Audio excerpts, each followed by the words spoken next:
Melania Trump might have been a fashion model at one time in her life, but she had no qualms ripping off a chunk of messy Play-Doh and getting her hands dirty, just like the three preschoolers seated at the table with her Friday at a military base in Alaska.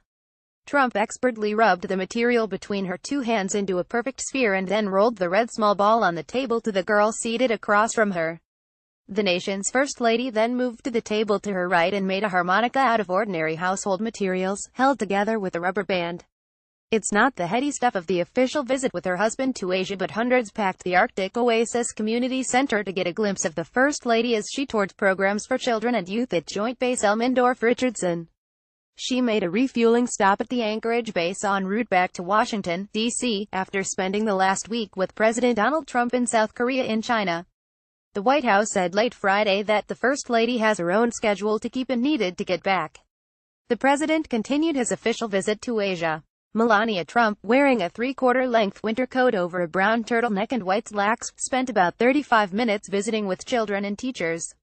Anytime we have an opportunity to share with others what our program does and the educational basis for all the activities that we do, it's a chance to show our story and to share with other individuals how we serve our military population, said Tamara DiBenedetto, who oversees all activities at the base for children under age 18.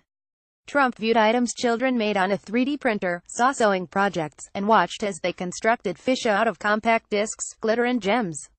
Every program we offer has an educational purpose and a reason for why we do it, DiBenedetto said. DiBenedetto said she exchanged a few private words with Trump. She is just delightful and very genuine, she said. Trump didn't make a public speech or address reporters, but did take time to shake hands and talk briefly with parents and military members who flocked to the community center. Paige Wise and her husband, Air Force Tech Sergeant Matthew Wise, brought their 4-year-old son Brantley so he could make a fish with the First Lady. They found out about Trump's visit Thursday and tried to explain to their son who she was.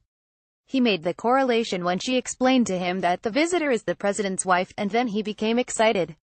He was like, "Oh, wow. Okay," she said. Air Force Master Sergeant David Jennings brought his wife, Lindsay, and their 2 daughters, Abigail and Annabelle, to see the First Lady. He said dignitaries stop at the base all the time, but base personnel rarely are able to get close.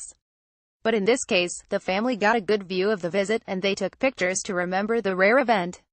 A great family memory here, he said. There are 14,000 active duty soldiers and airmen stationed at the Joint Army and Air Force facility in Anchorage. With their family members, that number swells to 29,000.